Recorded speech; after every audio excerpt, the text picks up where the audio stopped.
అందరికీ నమస్కారం. తిరుప్పావైలోని 22వ పాసురంతో మీ అందరిని ఆహ్వానిస్తుంది హేమాయణం. అంగణ్ మాన్యాలత్తరసర్ அபிமான பங்கமாய் வந்து நின் பள்ளிக்கட்டிற்கீழே செங்கமிருப்பார் போல் வந்துத்தலே பெய்தோம் கிங்கிணி வாய்ச் செய்த தாமரை பூப்போலே செங்கன் சிறுச்சிறிதே எம்மேல் விரியாவோ திங்களும் ஆதித்தேனும் எழுந்தாற்போல் அங்கடு ரெண்டங்கொண் எங்களுமேல் நோக்குதியேல் ఎంగల్ మేల్ శాపం ఇழందు ఏలోరెంబావాయ్.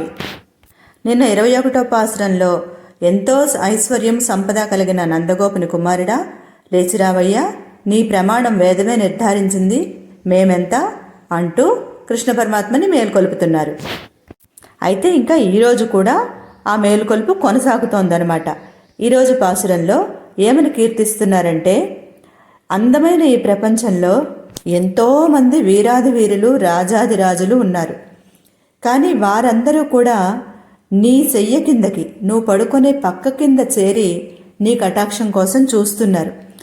వాళ్ళందరూ కూడా నీ అభిమానాన్ని అహంకారాన్ని వీడి నీ దగ్గరికి చేరారు. వాళ్ళందరూ ఎలా అయితే నీ గద్దె కింద బృందాలుగా చేరారో మేమందరం కూడా అలాగే వచ్చాం. ఎందుకంటే నువ్వు తప్ప మాకు ఇంకో దిక్కు లేరు, మాకు నువ్వే శరణం అంటూ ఈరోజు గోదాగోష్ఠి మరింతగా కృష్ణ పరమాత్మని చేరుకోవడానికి ప్రార్థిస్తున్నారు. స్వామి, నీ కన్నులు ఎర్రటి తామరల వంటివి. ఆ కళ్ళు ఎలా ఉన్నాయి? చిరుగజ్జల వలె విరిసే ఎర్రనెర్రని తామరల. అంటే చూడండి, గజ్జల్లో మువ్వలుంటాయా? నాట్యం చేసేటప్పుడు కాలి కట్టుకునే గజ్జలు.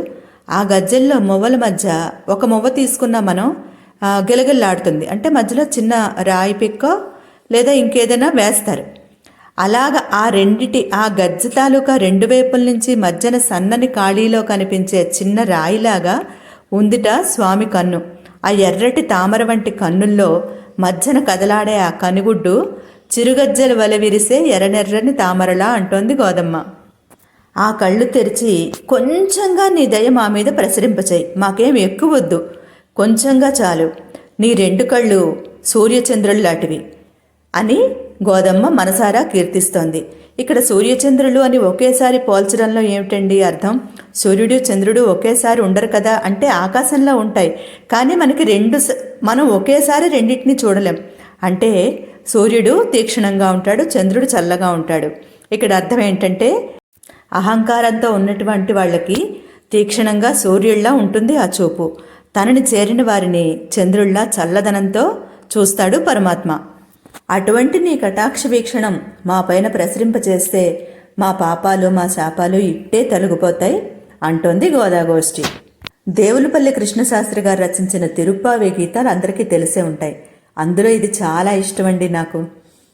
ఏది ఏది నీ దయా వీక్షణము ఇంచుక పరపుము మాపై మాపై చిరుగజ్జల వలె విరిసే ఎర్రనెర్రని తామరల తెరగున వికసించే ఆ కెంజాయ కందోయి.